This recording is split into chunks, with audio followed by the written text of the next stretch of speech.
My name is Petr Petrov.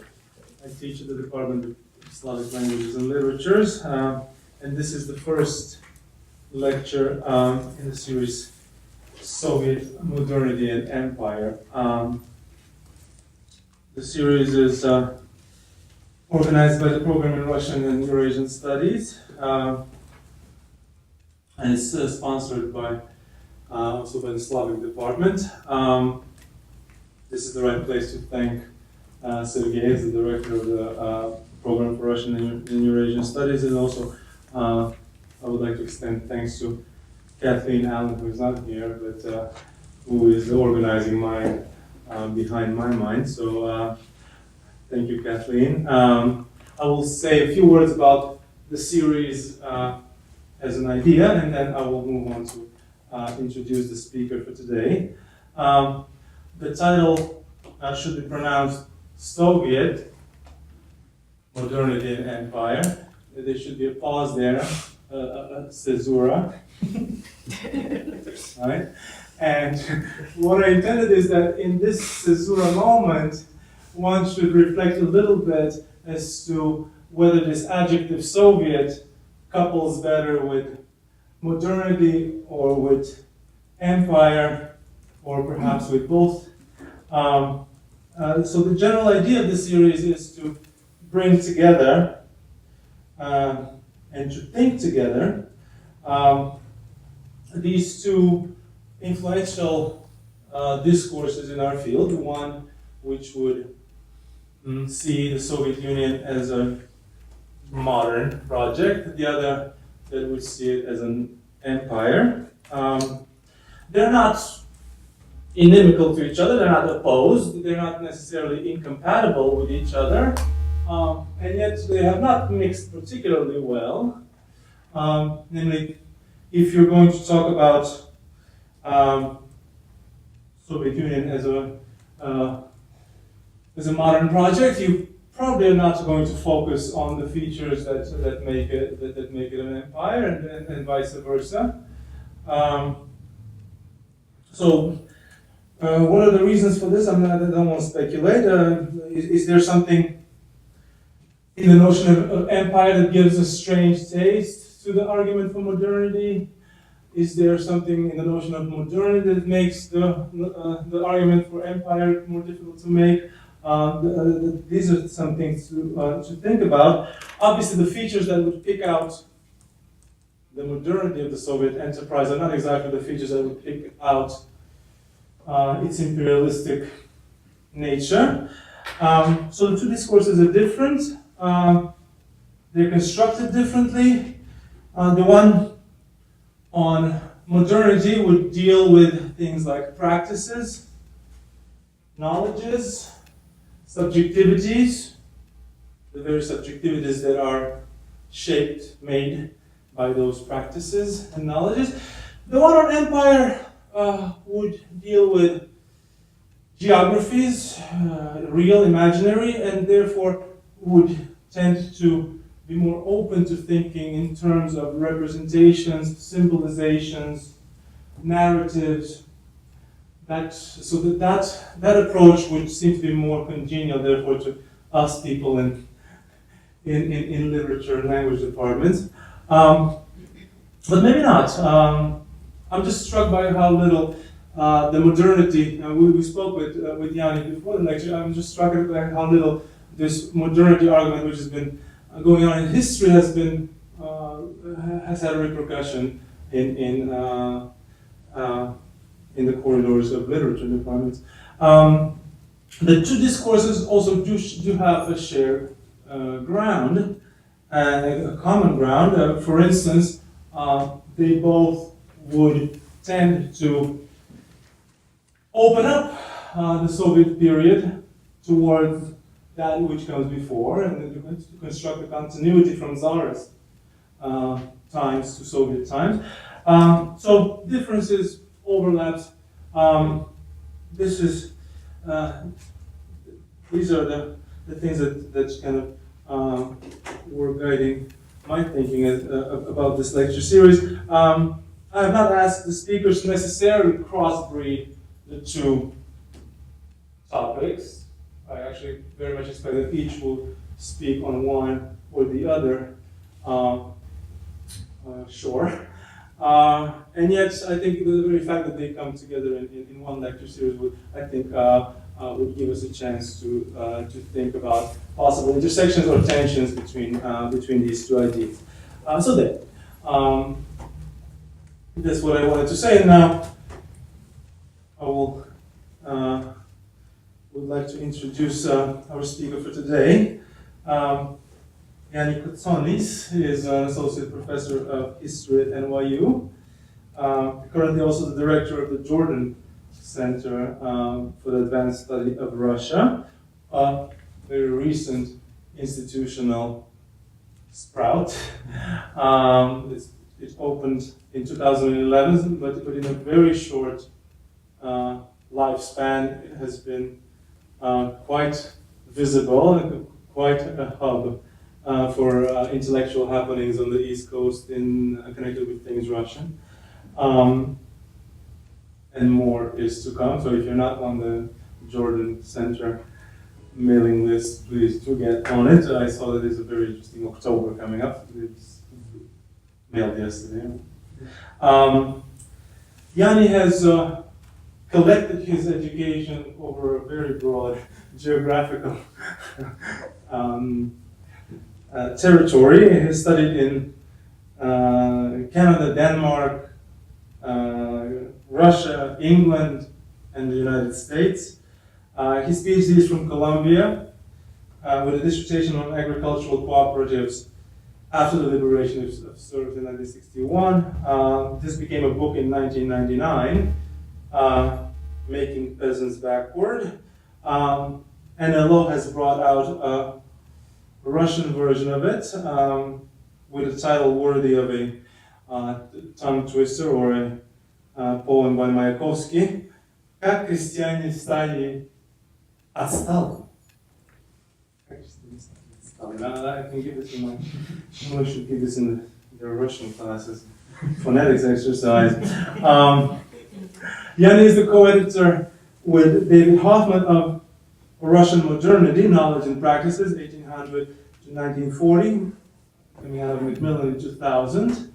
A volume that is very much at the center of the debate on Russia's modernity and the Soviet Union's modernity. Since the late 1990s, Yanni has been working on the topic of taxation. His current project, already submitted to the press, I heard, right? Citizenship and State Transformation in Russian and European Perspective. Is that the final title? I don't remember, actually. You don't remember what the title is of the book coming out. All right. And so for this dynamic of citizenship and statehood, taxation is very much the kind of the illuminating key, right? So his talk today is on this very subject. It is entitled Modern Taxes and Modern States, How Russia and the World Learned to Love Taxes in the 19th and 20th Century. Help me welcome Yanni Kotsonis.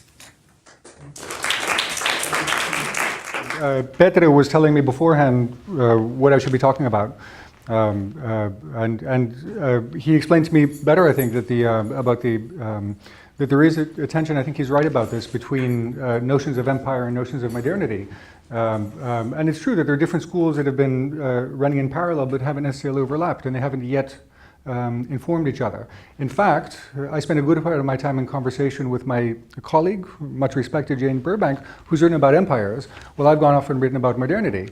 And Jane acts as a very good corrective, keeps me honest in terms of, I have to be able to historically narrate what it is that I'm saying, and I think it's a very good relationship. Jane would be the perfect person to bring in for the counter-argument, I think, and she's very good at it. Yeah, but she's in China. Anyway,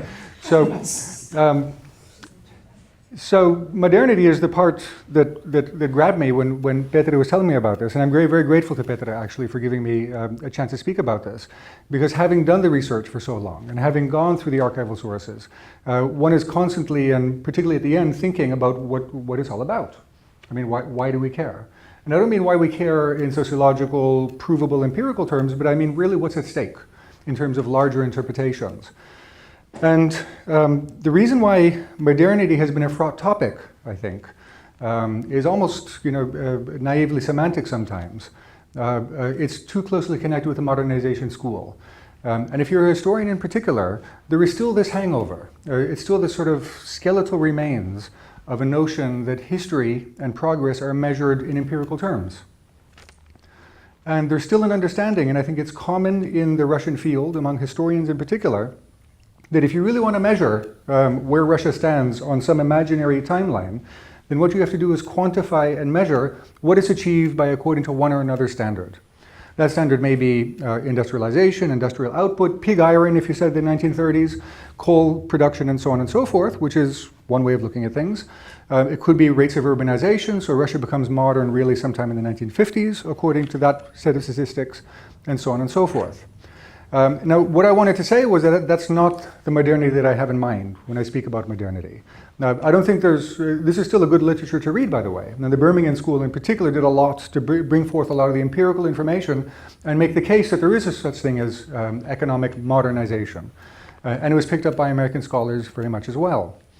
When I say modernity, I'm talking about something different.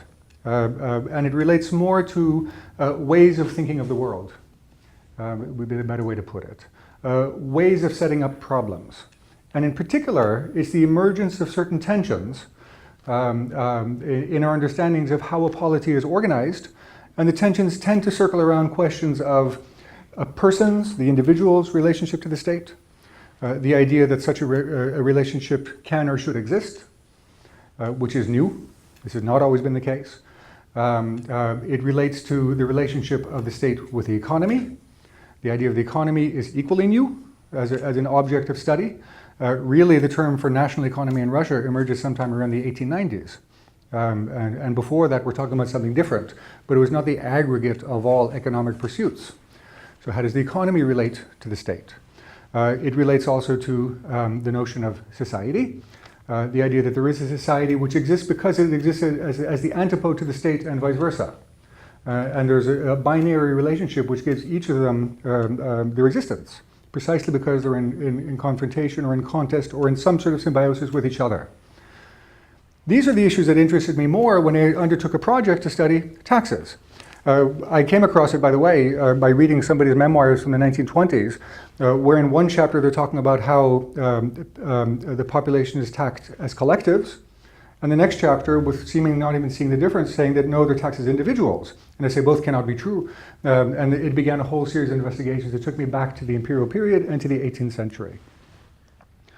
If then we're to look at modernity as a series of tensions in the ways that we understand ourselves and others, then I would trace it primarily to the 1850s and the 1860s in Russia, a particular laissez-faire moment in Russian thought. And it was laissez-faire in a variety of ways. Laissez-faire in the narrow economic sense, the prejudice, the belief, the conceit that economic entrepreneurship and creativity happens best when it's left alone by the state. And it creates a new understanding that economic activity should exist in its own sphere, and the job of the state is to mildly regulate it and skim off the profits of a private sector through taxation. And that this was the better organization of a polity. Russia is not unique in this. Russia was maybe 20 years separated from other European countries in thinking the very same thing. Laissez-faire politics reached their apogee in Western Europe somewhere around the 1820s, 1830s, and were quickly subverted by new notions of regulation. And in Russia, something very similar took place as well. So when I'm looking at the new tax regimes that were set up in the 1860s, what struck me most was the deliberate effort of the government to nurture and create a legal and economic space where entrepreneurship could take place. The emancipation of the peasants, by the way, was part of this.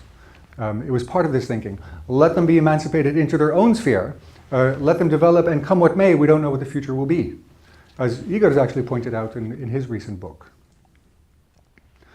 And so the job of the state was to recognize the existence of this separate space of the economy, and within it the people who populate the economy, recognize this separate space by treating them only by indirect means.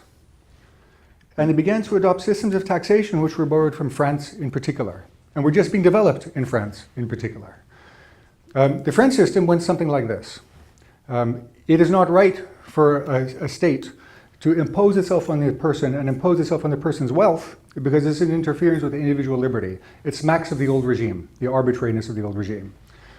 Instead, what we do is that we move away from people altogether. We never enter the properties that we need to tax, and instead what we do is we look at the outside of things. And literally we call it external assessment, which is at once a form of administration and economics, which is that you can look at a building and you count the proverbial windows, how many carriages are there, how many workers walk in and out of the building, and you make guesses about what you think that property is worth, but you never enter the property. But this is at once an affirmation of political autonomy as well. Your immunity from direct investigation by the government. This is done with property taxation, urban property taxes in particular. It was done with business taxation, where there were nominal but more or less equal taxes being spread across the population of the urban properties. At the time, in the 1860s, this was considered to be progress. This is a good thing, because it recognizes the immunities of the person from direct confrontation with the state. And in the process creates a state society, state economy, and state person dichotomy in the process of respecting these boundaries and creating these boundaries in the process.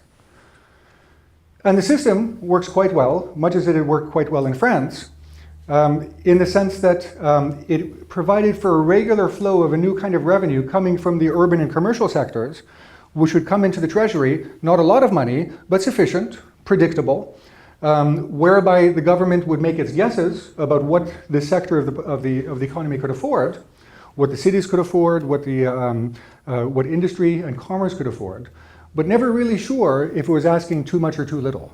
So it tended on the side of caution.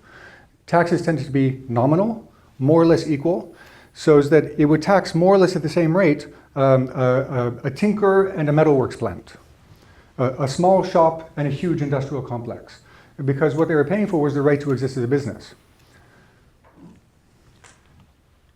And at the time, this is considered to be progress. It's a reaffirmation, first of all, of our immunity from direct government investigation, number one, and it's a departure from the old regime. But it's progress also because the taxes that are being imposed on the population are arithmetically and politically equal. It's an affirmation of our equality as subjects, that all of us are more or less subject to the same imposts, and therefore we're showing that we're politically equal, arithmetically equal. This is very much taken from the French Revolution, the period of the French Revolution. Very much how the French system had been developing, and the Russian system develops in a similar way. Had the Russian government wanted to, and increasingly it did want to, have more careful analyses of what a business could really afford to pay in taxes, so that the metalworking plant would pay more in tax than the tinker, it would have required something it didn't have, which was, in the first instance, an administration. There is no administration for direct taxes. About 75 people in the entire Russian Empire were responsible for collecting direct taxes. 75. 75 for direct taxes. There's no way that they can understand what's happening with business more generally, so they don't. This is, again, one more reason to reinforce this notion that it's better not to investigate directly, not to assess directly. But more importantly, it would have required information, which is related to the first issue. Someone would have to go out and gather statistics about the movement of capital, about investments being put into things. Information actually would have been the way to bridge the gap between state and society just as that gap was being set up. But for lack of information, meaning the state knowledge of who is producing what and in what amounts, it's impossible to have proportional taxation or progressive taxation. That would have required a degree of familiarity and intimacy that the Russian state lacked, and at that moment did not even want. Did not even want. There is something of a formal recognition that the subject, as in the subject of the Tsar, should be separate from the Tsar's government. There is a moment when this is believed that this is the better thing to do for a variety of reasons. This system is more or less consolidated in the 1880s under one of the great neglected Russian officials. His name was Bunge. Bunge was a finance minister who introduced more complex systems of assessment. He agreed in laissez-faire economics, but he also thought that it should allow for more fairness. So what he introduced was a system which was called, roughly speaking, the industrial tax. Those of you who have done any history, it comes under the general heading of pramyslovy nalog, but this actually contained within it a variety of taxes. One of them was what already existed, which was the flat rate on everybody, perfectly arithmetically equal. The other one was called rasklad, which was an apportionment of state needs on all industry. So the government decides in advance how much it thinks it needs, makes certain guesses about what can be afforded, and then divides the bill among the different provinces among the towns, and the towns among the neighborhoods among the plants and the enterprises. It's repartitional, and in this sense what's happening is it's asking the local population to decide who's going to pay what and divide it among themselves. This is not progress over the earlier system in the sense that it's still based on ignorance. It doesn't begin, in other words, by measuring what a person is or what an enterprise is. It begins by setting state targets and then asking the population to try to meet those targets. Had it been left at that, it would have developed more or less along the French lines. But Bunge and a lot of the people who were advising him thought that the better system should evolve into something which is a little more tactile, a little more based on information, and to begin to introduce what we understand today as a dynamic system of taxation, As I am taxing, I'm finding out things about each enterprise. As I find out more information, I put it into a general norm for that industry or that neighborhood, and I get a better sense of what each kind of enterprise is worth, what they produce in income in particular. The more I gain this information, the more I can tax with confidence and raise the rates little by little. And this is what happens over the next 30 years. So the industrial tax, which begins as one of these paltry taxes of about 2 million, or 4 if you added the corporate tax, about 4 million rubles, escalates into 150 million rubles, which is a sizable amount. I mean, this is no longer just symbolic. 150 million rubles. And they do it by gathering more and more information and getting the population to participate in the process of their own taxation. And here's where we start getting into the subversion of those very boundaries we were talking about, the difference between state and society, the economy and the state. Because as the government establishes this separation between the economy and the state, it begins to introduce mechanisms which induces the payer to become a part of the process his or herself. They introduce things which were novelties at the time, such as tax declarations, which we do annually, which was called at the time samootsinka. In England, it's still called that. It's called your self-assessment. So every year, you lay out before the government who you are in economic terms. You break yourself down into incomes and expenditures. You claim deductions. And this at the time, in economic fiscal parlance, was called the economic personality. Ekonomische Lichnost, borrowed from the German. And the personality is not an individual. The personality can be broken down. The personality is visible. The personality is partitive. The personality is transparent. The personality is made up of state categories. And you fill yourself with those state categories and make those categories real as you fill out your form on a yearly basis. So the idea that you're somehow separate from the process is subverted because you yourself are carrying out that process. Now, it was voluntary, so you didn't have to fill out your forms every year. But there are reasons why you should. And one of them was you had every encouragement to receive deductions by filling out your forms. If you did not fill out your forms, then whatever bill the government gave you, you had to pay. But if you said, but look, I had a barn burned down this year and I want to claim this as a deduction so I can rebuild it, you would have to fill out your deductions and the government would approve the deduction, you would pay lower tax. So you're being paid, in other words, to reveal more information. All the way into the 20th century, Russian government officials are saying, let them get claim deductions, let them contest the bills, give them the deductions, let them win on their appeals, so long as they're providing us with new and more information about who they are. And that's the point, where the money is secondary to the fact that you're gaining information about the economy. But it gets better. When I fill out my forms, I actually mean you and me, from this system, in this system, which is what was being introduced to Russia. When I fill out my zayavlenie, there's a part of the form that says that you made payments to somebody and you're claiming those as deductions.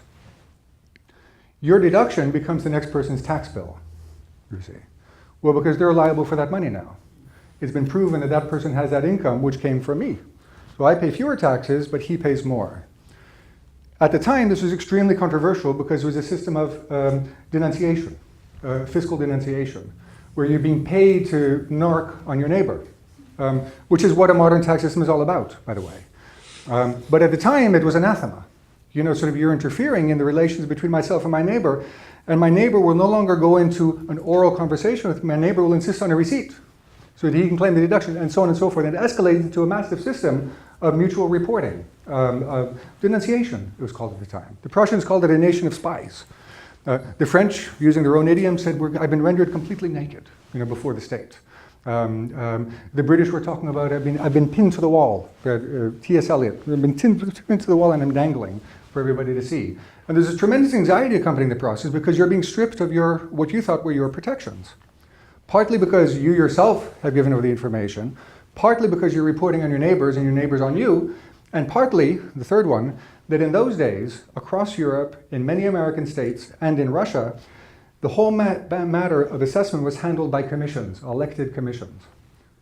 So is that the group of people responsible for this tax, through a combination of appointment by the tax inspector and by elections of the group involved, would send representatives to a room and go over each of the returns. And these returns would be examined by, well, let's say this one is about academics, when there was such a commission. So the academics of Kiev University would get together and they'd say, well, we know that he actually should be making more. That's not true. He probably got some honoraria from that. He consults with the Kiev International Bank or so on and so forth. So they're going to raise his rate and lower my own because I'm on the commission. But in the next year he's on the commission, he's going to raise my rate and lower his, and so on and so forth. So the norms are always going up, you see.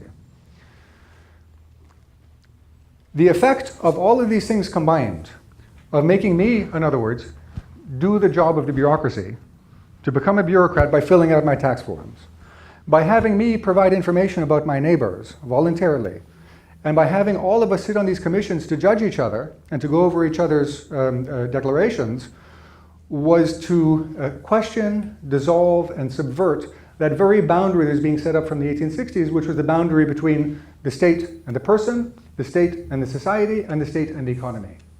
Because now we're all involved in one process. In that locus, in other words, of assessment, you can't quite tell what the boundaries are anymore. Particularly when these commissions go by majority votes. So that the government representative and the taxpayer representatives each have one vote, you see. And contemporaries at the time in the 1890s and up to 1905 could never get it straight. They'd say, well, a member of a commission is a state servitor who swears an oath to the Tsar on a holy book. But at the same time, they're the check of civil society against the state. And it was never quite clear, nor should it have been clear, which they were. Do they represent state or society? They're both, and that's the point. It's making government, in other words, participatory. It's implicating us in the process, and taxation in particular is that one process where the state exercises its coercive power, but in this case has the air of being consultative, participatory, and therefore legitimate. All of this has to do with enterprises. Most of the money that goes into the Russian treasury annually has to do mainly with enterprises, commercial transactions, and trade.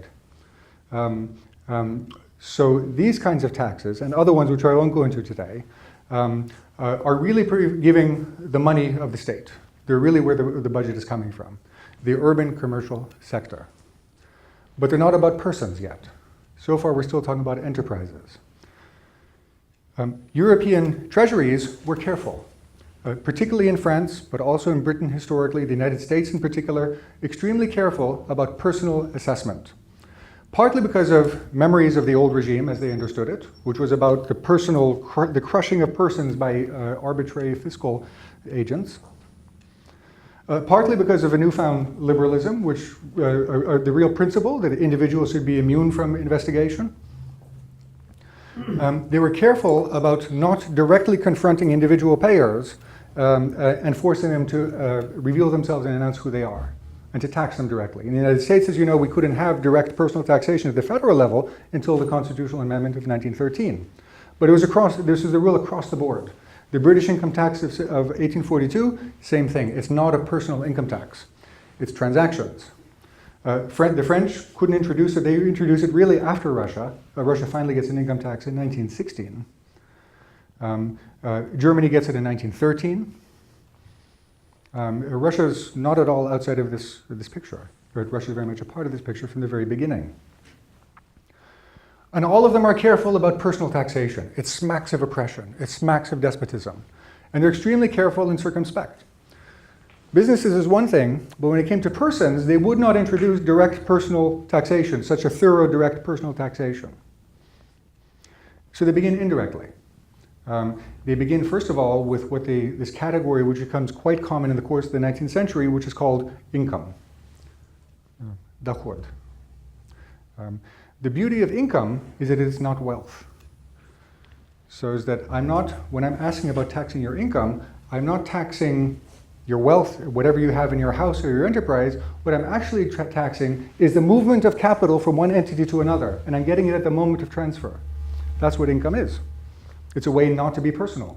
The British income tax is set up along these lines in 1842 to avoid that direct confrontation. But there are other ways to begin to get to this question of how I can personally assess people and set up precedents. And the two precedents that are set up are one in 1882 in Russia, which is the inheritance tax. The inheritance tax. Now, the inheritance tax does everything that an income tax does.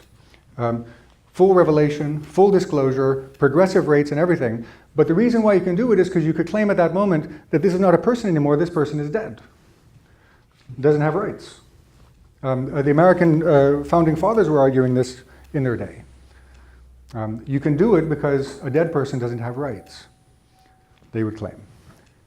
But then in the next breath say, but at the same time, this is still personal taxation, which is going to be a precedent for future personal taxation of living people. So dead people become one precedent. And the other one, also in 1885, is the corporate tax. All of Europe is doing this, by the way, and the Americans are doing this. The United States begins with a corporate tax in 1909 and a personal income tax in 1913. It's a very similar sequence all across the board. You begin with these precedents, which are legal precedents. Now, what's beautiful about corporations in 1885, they do get personal income taxation, is that they're not physical persons, but juridical persons. The argument that corporations are people had been widespread across Europe, was used in Russia as well. It was called a juridical person. And the beauty of them is that because they're not real people, and because in Russian they're called отчетные, they have to declare everything in public and publish it. Because they're fully disclosed already, there you can practice full personal disclosure and full personal income taxation. With all these breakdowns of incomes, expenditures, deductions, and so on and so forth. There you can do it because they're not real people. But then again, in the next breath, you say, but they're a precedent for the real people. So these two things, dead people and corporations, are brought together in the year 1892 in the symbolic measure called the apartment tax. Kvartirny nalog. The apartment tax is Russia's first real personal income tax. It applies only to urban dwellers because they're literate and affluent. It looks at your rent and uses that as an indicator, and you use multipliers and coefficients to decide what your general income would be, and you pay a progressive rate. And here you sit down with commissions, you fill out forms, and this is done on an individual level. Everyone can pay it. Doesn't matter what your background is. Doesn't matter how you were born. There's no such thing as an exemption by birth. And here, everybody is liable. And the people who write these laws, people like Nikolai Kutler, people like Kakavtsov, who becomes Minister of Finance and Prime Minister, they're all saying that this is what we're creating here is a new kind of civil society, which is based on education and wealth, because they're the two things you need to pay this tax. The tax yields paltry sums. It costs more to collect the tax than what the tax yields, all the way through to the end. It costs more to collect the tax. Witte, who was presiding over the process, said, well, this is worthwhile because it establishes the precedent of personal declaration and participation in a new kind of government. This is going to be the big precedent for him. He instructs Gudled later on, by the way, in 1902, to begin to get these tax rolls and to try to use the names on those tax rolls to create a new franchise for elections to the municipal government, which is going to be based on this combination of wealth and education, which for him is going to be this new kind of общественность. To redefine what was already being called cenzovое общество, census society, which is a term derived from the tax rolls, who has a certain amount of property in order to be able to vote, but create a new cenzovое общество, a new census society which is based on income and education. Now, in the subtitle of this talk, I mentioned about how people learn to like taxes. And I'm not exaggerating. So when this tax was announced, there were neighborhoods, in Kiev in particular, where, of course, it was academics. In the academic neighborhood, came streaming onto the streets and had a big celebration celebrating the fact that this tax is now recognized as persons, Lichnost. They were celebrating this new tax that was being imposed on them because it was this huge political moment. Now it helped that it was a symbolic sum, so it doesn't cost very much to celebrate this one. It's not a lot of money. 3 rubles, 1 ruble a year, is symbolic. But the Ministry of Finance published all of these rolls in the appendices to the annuals to show which towns had how many people, because it was meant to show and promote this notion that there is a new kind of society coming into being, which is participatory. And they sit on these commissions and they elect people. It's a new kind of civil society. It's not consensual government. It's not consensual government, but it's participatory government. So far, so good. We get up to around 1904, there's still talk about introducing a proper income tax for the whole population, a proper income tax. And it's here where we begin to see Russia, having conformed so much with the pattern across Europe, begins to look a little different. 1905 is where I would date it. And it's in the year 1905 and in 1906 that the government officials are gathering in the chancelleries of St. Petersburg, literally with armed combat taking place outside the windows during the Russian Revolution, literally outside the windows, with workers marching back and forth, army detachments pushing them back, literally with the barricades, and Trotsky about to take over the government, many people thought, when they begin to deliberate the income tax in earnest and say, oh, now we're going to do it, and we're not going to postpone it anymore, the income tax. And the language they use to describe the income tax is as follows. Russians think they're mature, and they're on the streets rebelling. Well, this is what maturity means. Now you're all going to pay. You're all going to participate in a new kind of system of taxation. All of you are going to pay. All of you are going to reveal yourselves. There are no more exemptions. You really want to belong, you're going to belong, but you're going to belong to the state as such. The economy, secondary. Civil society, secondary. The state. It's an affirmation of the state principle. Because the state, the argument ran, is the only thing that's going to save the Russian Empire. The state. We're not talking about civil society. Civil society has just shown itself to be anarchy, by this reasoning. Nations, they're killing each other as we speak, when we begin to think of ourselves as nations. Society, enemy. The economy, the free competition of ideas, of interests, which is zoological. You're saying it's the state that's going to be no longer the force that stands above us and compels us to do something with which we negotiate. The state will actually be the place where we come into being, where we realize ourselves. And the person to look at for this is Nikolai Kutler, who wrote the apartment tax, drafted for the most part the income tax in 1905, became Minister of Agriculture, gets fired by Nicholas because he wants to expropriate the gentry land in order to bring an end to the revolution. He's fired by Nicholas and instantly joins the Cadet Party and becomes a deputy in the Duma for the Cadet Party, where he champions the very same law that he drafted for the imperial government, you see. Which is to say that the idea that this общество, общественность, stands against these notions of unity through the state and in the state should be brought into question. Society in many regards is coming willingly. Because the crisis that's perceived by the government, they perceived as well. Which brings us to this question about, well, what was the opposition, or the liberal opposition, all about in the first place? And ultimately to that question of what was laissez-faire all about in the first place? And it was always dual. There was always this notion of we're pushing back against an arbitrary government, we're pushing back against monopolized sovereignty in one person, but at the same time we're asking to enter it. We're asking that it do more and that we participate in it. 1905 becomes this moment where to a large extent the imperial government is saying, if you want to enter the government you can, and these are the terms under which you're going to do it. One of them is the income tax, another one is the Stolypin reforms, another one is the Duma, under both versions. Ways in which the government is trying to draw certain elements of the population in different ways into the business of government. And it's the primacy of the state that you can really begin to detect from 1905, which is not quite what's happening elsewhere, but nor on the other hand is it fatal, nor is it's not really the breaking point. Similar rhetoric can be found to some extent even among Americans like Seligman, who's writing precisely in this period, trained in Germany, goes to Columbia University where he propagates the income tax, which is passed in 1913.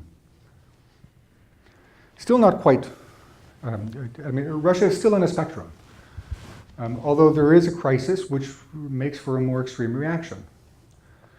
Where things really begin to change is 1914, in the outbreak of war, for a variety of reasons.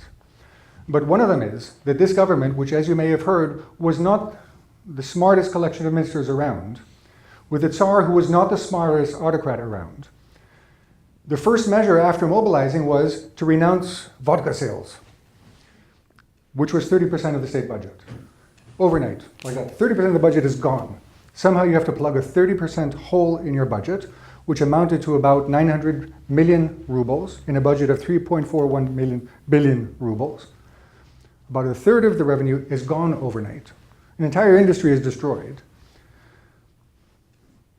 And on top of that, not only do you have to plug your regular budget, but you also have to pay for the war budget, which is amounting to about 8 billion,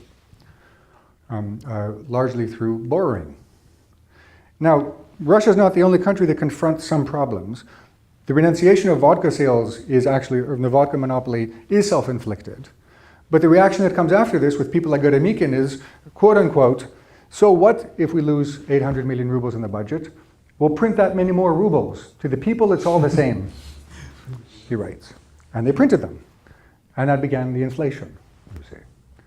And the more the inflation rose, the less the existing revenue mattered. It was reduced in size, so that by 1916, the ruble has been cut in half in value, and tax revenue has probably been cut to about a third, all in all, for a variety of reasons. But there's a huge revenue crisis. And that's when the income tax is passed in 1916. Partly as this universal mobilization for everybody to pay something for the war.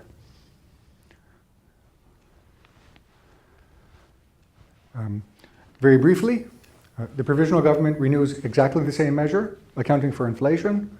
The Bolsheviks come to power. One of their first measures, they renew that very same income tax, and they cite it by name, the income tax of 1916, with more or less the same rates, more or less the same industrial taxes as well. They were wrong about the numbers, but they thought they were doing exactly the same thing that the imperial government had done, which was a marginal tax rate of 90% on industry when you combine all the different taxes they had to pay. Because from their point of view, as had been the case in years previous, the first point of an income tax is not so much income redistribution, particularly since nationalization will do that much better. And that's what begins to happen. The point of an income tax is to remind everybody, down to the last man and woman, that they're citizens. The revenue ends up being paltry, but the income tax is maintained all the way through to the end of war communism. As a reminder, and who are taxed among others? Workers, industrial workers, because they're citizens, you see. And that argument goes all the way through into the 1920s. I would still put it to you that this is not catastrophic, fiscally catastrophic. The real catastrophe is happening in the area that I have not spoken about yet, which is the 80% of the population which does not pay these taxes, and that's the peasantry. That's the peasantry. This is what we know much more about. Most of the literature on Russian fiscal history is really about the crisis of peasant agriculture, the overtaxation of peasants, Alexander Gerschenkron, and so on. This is the literature we know about, peasants. Peasants pay an entirely different kind of tax. They're not individualized, they're collective. They're not assessed, they're repartitioned. The government, beginning in the year 1724, begins this process of calculating how much does it cost to maintain a regiment and assigning support for that regiment to different territories. So it says, this is the total sum that we need, 5 million rubles, I think. We're going to give this much to that region, that much to that region, that much to that region. Send in the army to make sure that that amount is collected. We don't know or care how, because we don't know what a peasant makes. And what he does make, he makes in kind for the most part. The monetization is too low. We don't care. This is a sovereign claim. This is not about fairness or capacities. This is about my autocratic right to demand what I want of my population. And this system is called a rasklad. And the process of doing it is called a razvyorstka.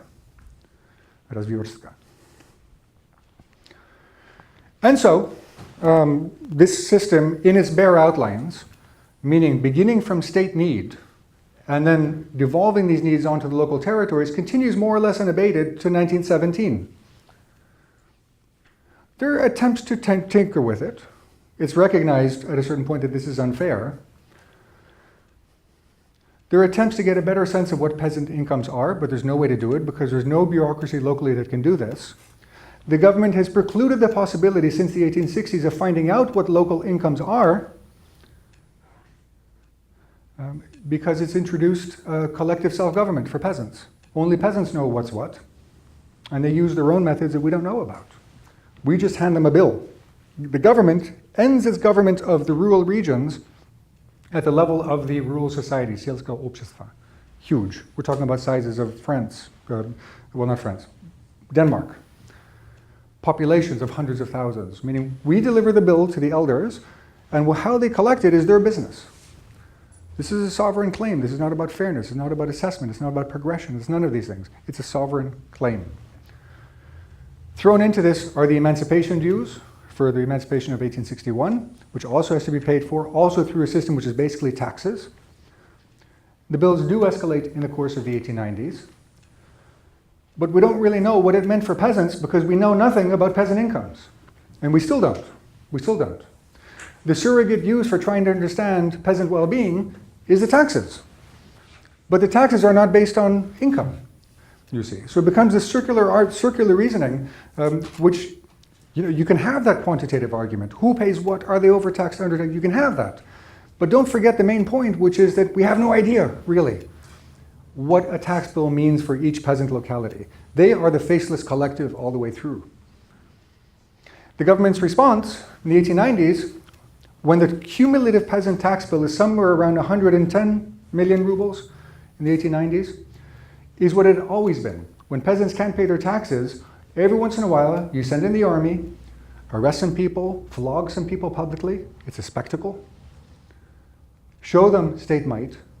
And for all the other years, quietly forgive all of the arrears, quietly. Peasants never paid all of their taxes. The system was not designed for people to pay all of their taxes. It was a government gesture or guess about what peasants might pay, and peasants in return would do what most people do in a regime like this, which is to say, well, you ask for 100 and I'll give you 20. And the inspector comes back and he says, no, 60. Let's agree on 50. But nobody knows if this is fair. There's no way of knowing this, in other words. It's always been that kind of negotiation, which incidentally exists for all sorts of property taxes all over the world to this day.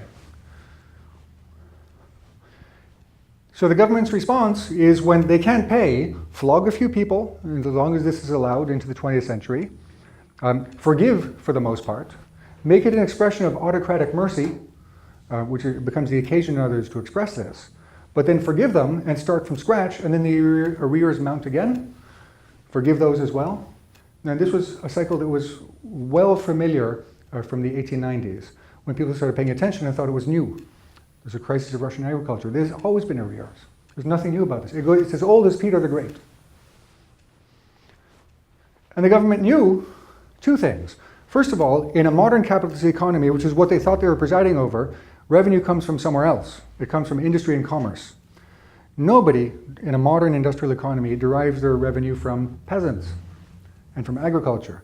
They tend to be exempted.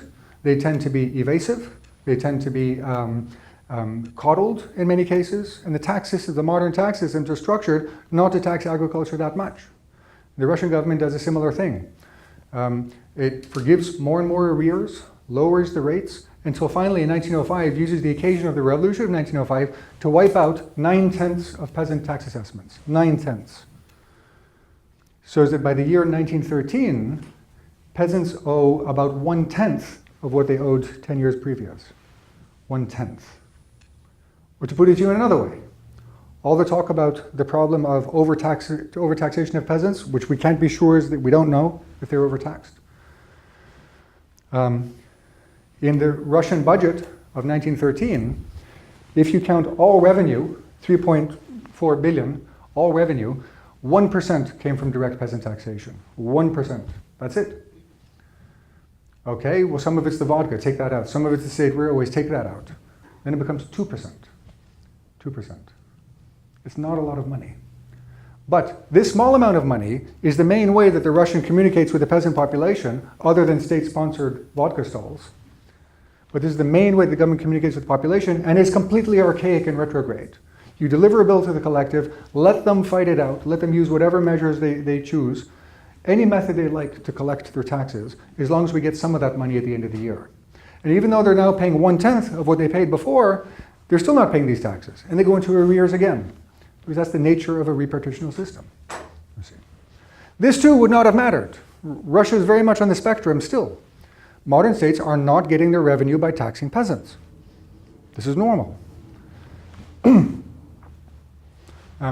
But 1914 changes this. 1914 changes this. And it changes it as follows. Now there is a real fiscal crisis, which contemporaries also understood as a crisis of civic mobilization. And what they're witnessing is the collapse of tax revenue during World War I at a time when expenses are escalating geometrically. And at the very same time, because of the inflation and because of fixed prices for grain, peasants are also not selling their grain for the market. These two things are happening at the same time, or so it seemed to them. Both of these things, and in both cases they're perceiving this as a failure of peasants to live up to a modern standard of citizenship. In both cases, Pause for a moment, think about this. The system hasn't changed. How peasants are taxed has not changed. Peasants are behaving the way peasants had always behaved. They're going to try to pay less tax, and they're going to claim that they're poor, which is completely understandable. But what's changed is the standard of measurement, coming from those who are asking for the taxes, and coming from large elements, not simply in the government, but across the spectrum of educated society. That's what's changed. A belief that a citizen really should be paying. A citizen really should be happily contributing to the war effort, particularly in a moment of existential crisis. That's what changed. And in this moment, the government, desperate to find more revenue, undertakes two measures. One of them, it spreads the income tax to peasants in 1916, which had never been part of the conversation. It had never been part of the conversation because nobody knew what a peasant made. How do you monetize an egg?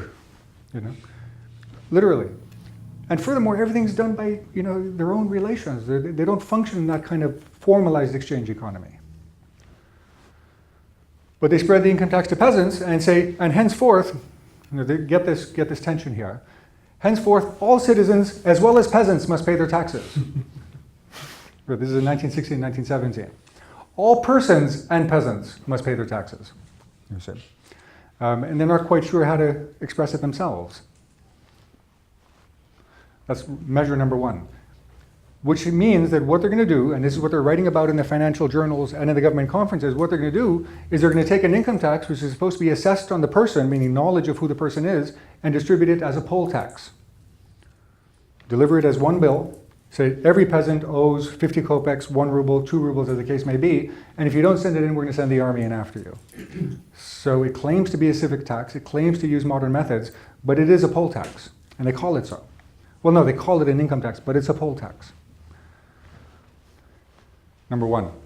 And number two, using the same archaic system, which is positively archaic, using the same archaic system, they introduced the Razvyorska of 1916, Rytiks Razvyorska, which is an insistence that a certain amount of grain has to be delivered by each region at a given time without knowing what each region is producing.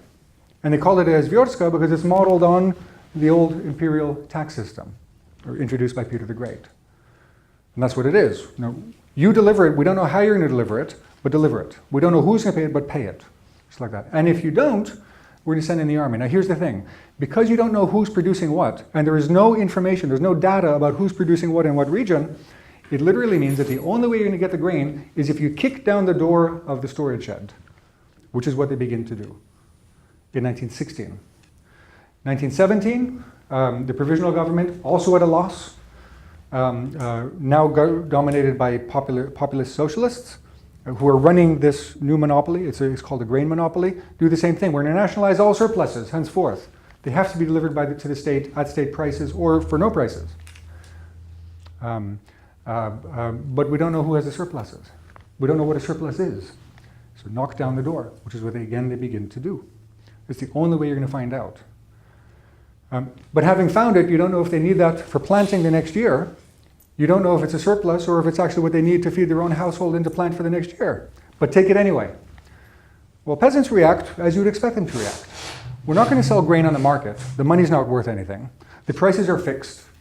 So we're going to take the grain and we're going to solve two economic problems at once. The one is the abolition of the vodka monopoly, the ban on vodka sales. So we're going to take our grain and make it into vodka.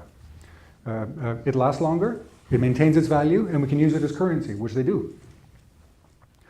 It's better than paper rubles. And number two, feed the animals, because the price of meat is not regulated. So feed the animals with that same grain, but don't give it to the government and don't sell it because it's a waste of time.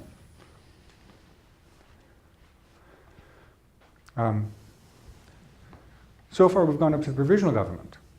The Bolsheviks come onto the scene, wide-eyed, sincere. I mean it, they're sincere. We are now going to undertake the assessment of every single peasant's personality, they say. Henceforth, all peasants are going to be required to fill out their tax forms, multiple pages. You're going to declare the monetary value of each of your cows, pigs, chickens. You're going to declare the net revenue of your farm, of your household, the net revenue. Statisticians didn't know how to do this. Statisticians had never done this actually, right, for income tax purposes. The notions of income for a peasant household are not the same as what they are for a commercial household.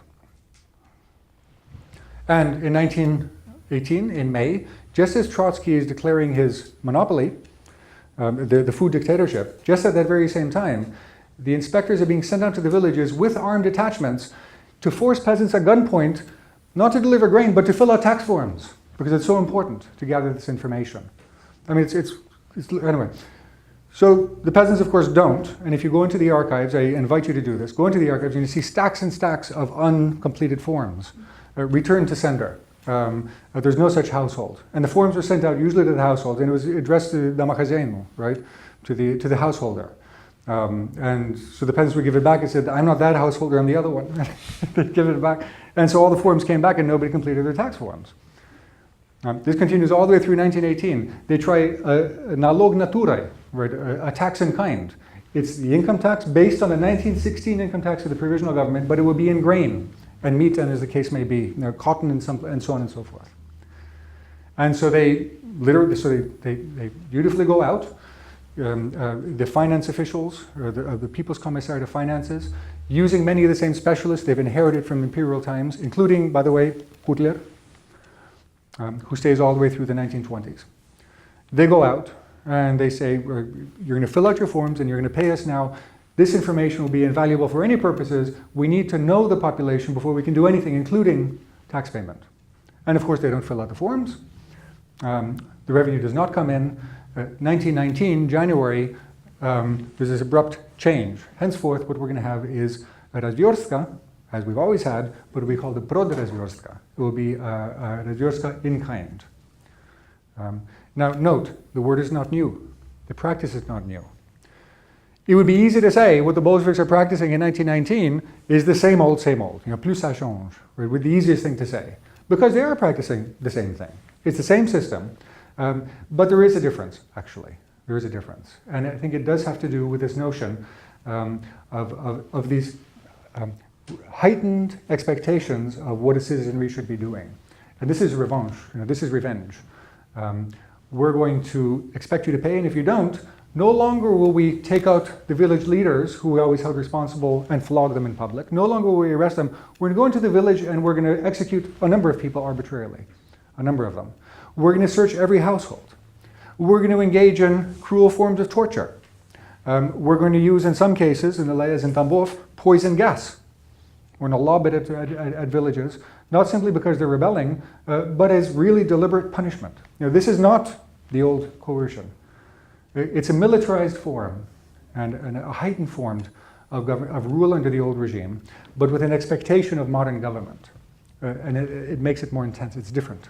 It's different. The specialists, where are we? Within 10 minutes? How about 5? Yeah. The specialists are still here. The same people who drafted the legislation in 1905 and 1906, people like Nikolai Nikolaevich Kudler, his brother Pavel Nikolaevich Kudler, Genzel, Ozerov, all of these imperial specialists who were, incidentally, in ways I'll go into if you ask, they're all Hegelians, basically, who believe in dialectics.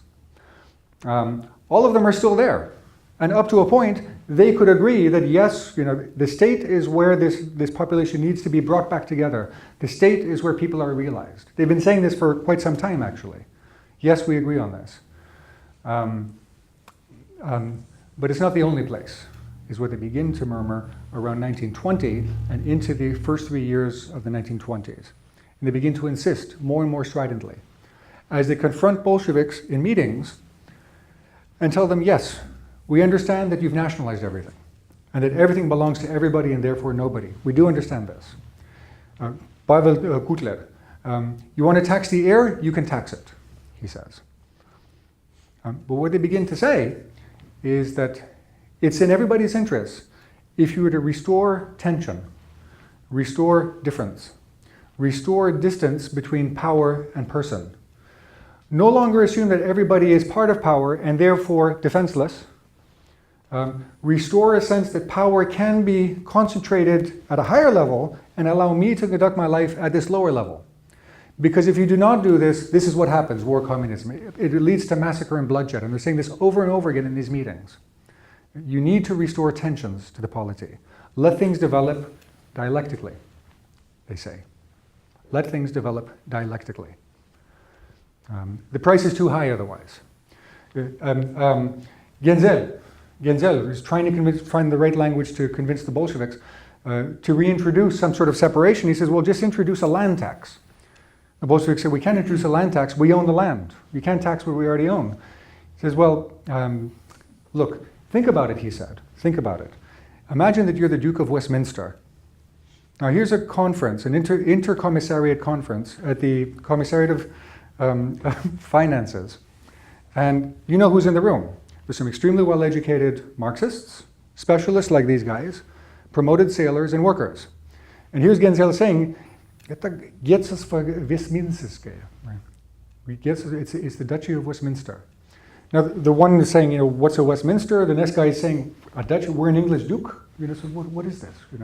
But the ones who are getting it are saying, but you don't get it. You don't get it. There is no separation now. The land cannot be taxed.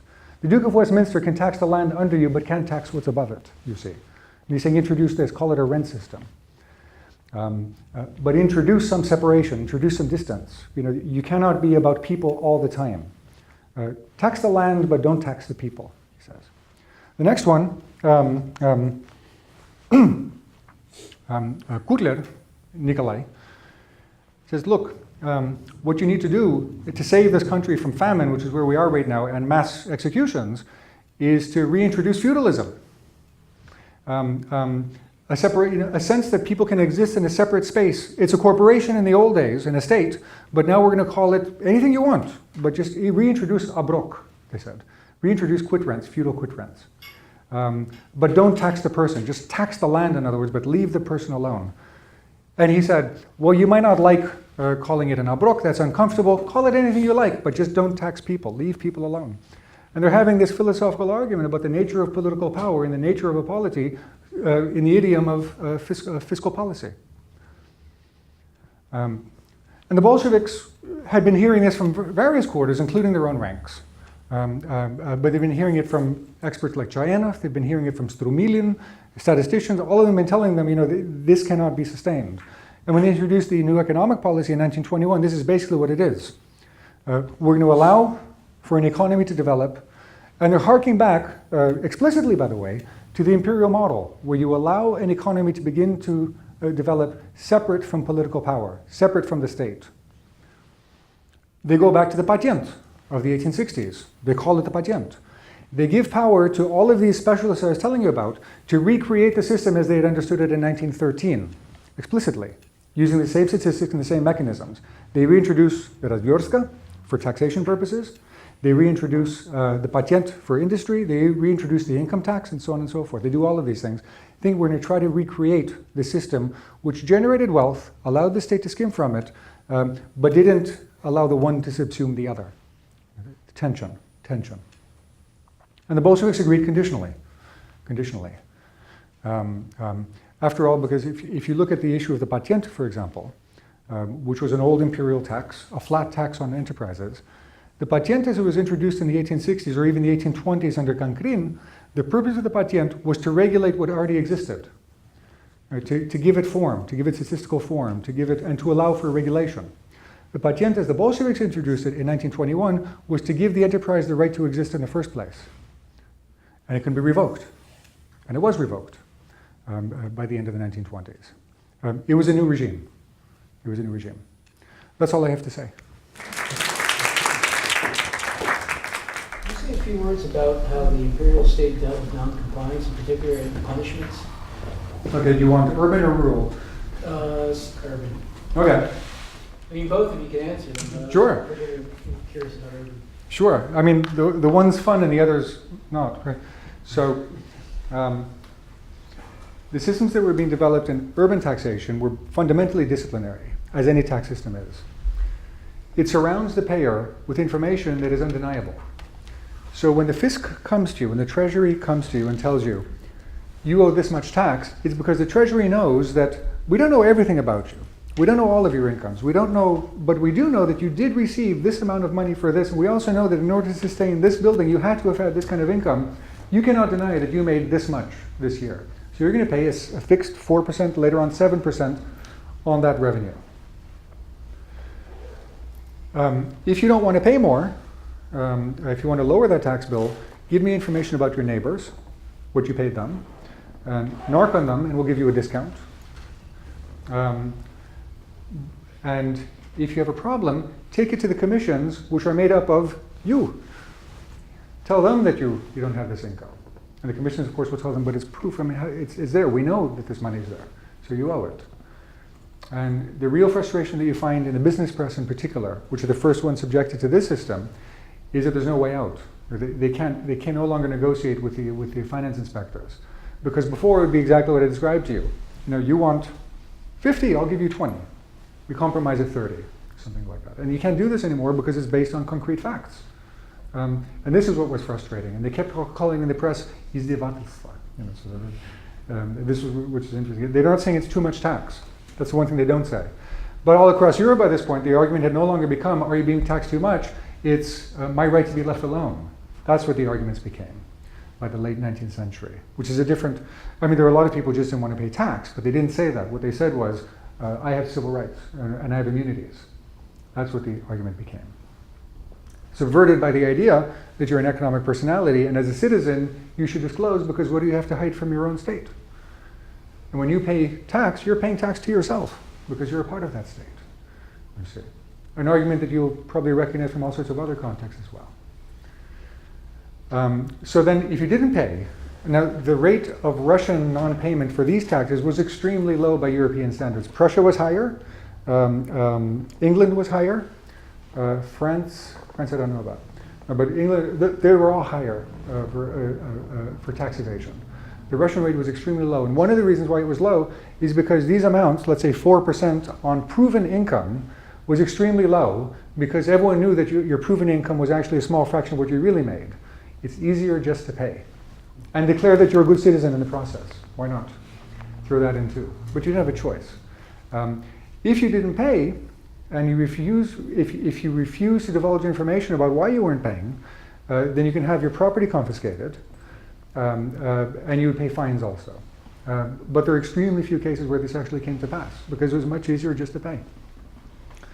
Rurally, it's different. And working from the reverse order, one of the main reasons why it's different is because there is no private property in peasant Russia. There's nothing to confiscate, you see. Because by law, that property cannot be confiscated. It's part of your survival. So it's a property tax which cannot claim the property that's being taxed, you see. So it becomes a system where it's extremely easy not to pay taxes because the main consequence will be an arrest, which costs you nothing, 3 days in prison, a beating, which is over quite quickly, and if it's in winter, it doesn't even cost you labor days, you see. And the pressure coming from your peers. Now, some of it's institutionalized, that's called collective responsibility. So, I don't pay my taxes, so the collective is responsible to pay up for me. By the late 1890s, the government has stopped enforcing even this. It's used for a total of 142 times, I think. right? All across the Russian Empire, 140 times. It's just fallen into complete disuse. Property confiscations. By the year, I think it was 1900, how many peasants do you think had their land confiscated, their allotment land confiscated for the non-payment of taxes? Give me a number. And indulge me. I don't even know where to begin. Two. The answer is 2. That's it. Three. Yep. 2. That's it. There's no security. There's no collateral. What? Do you know their stories? I don't actually, but I do know some other stories. Not for that year, but from other years. It went like this. These peasants, one of them had gone to the city and didn't want the land, but he was still responsible for paying taxes. So he convinced the village to confiscate his land for the non-payment of taxes because he didn't want it. Right. That was number one. And there's this whole village up in Vyatka, in northeastern Russia, where the entire village was on a swamp, but they're paying land taxes on arable land. And they're begging to take the land away from us, to confiscate it, anything, just, we don't want this land, but they don't, because if they took that land away, then the rest of the village would be responsible for those taxes, so they forced them to keep it and pay taxes on it, you see. And then finally, one of them got the allotment confiscated. Huge, can you imagine the relief? But that's one thing. So for the system of peasant taxation to work, it depends on coercion. That's the entire nature of the system. It will only work if you step up coercion. If you reduce coercion, there's absolutely no reason for anyone to pay, you see.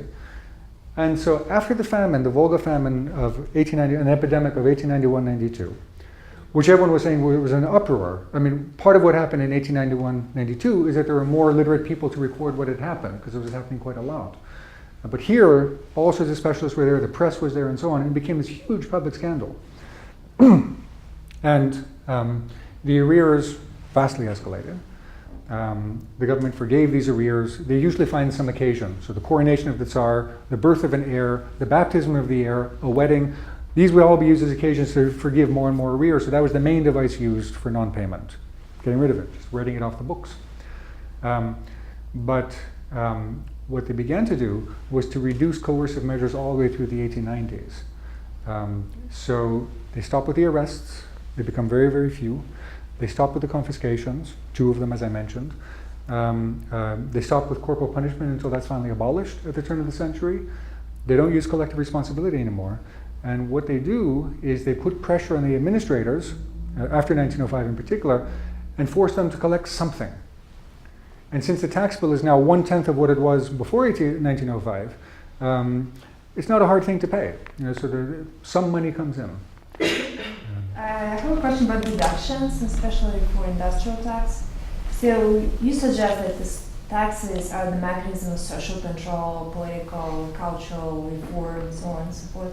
So the deductions, for instance here, the state instigated to encourage you to do some investment, to spend money for some reasons by deductions, but you have the ability to deduct this spending from your income.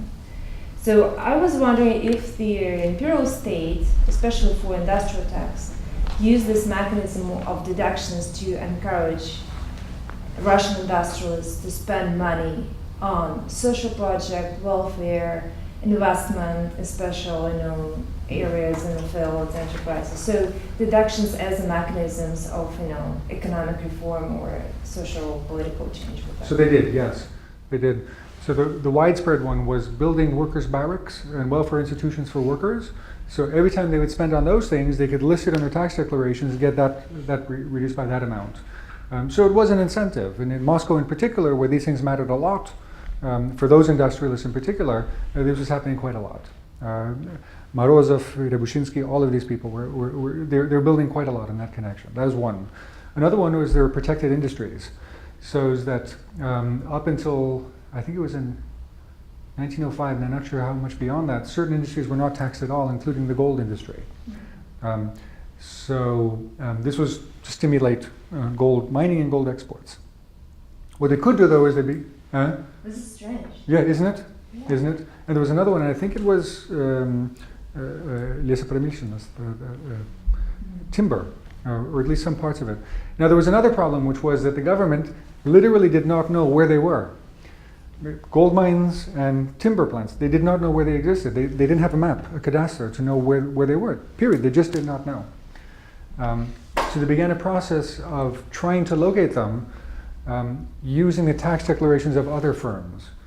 So if a gold mine orders 600 shovels, this would appear on the tax forms of the Petersburg plant that produced the shovels. And they say, where did you send them? And in order to get the deduction, you had to declare the address of the person who was receiving it. So they would begin to create an industrial cadastre based on these networks of information, you see. And it was a dynamic cadastre, because it could be renewed every year, you see. But yes, so they used it to stimulate certain kinds of spending. I'm afraid we have to end here, because I think that the videotape is running out on the camera. So join me in thanking Jan for his wonderful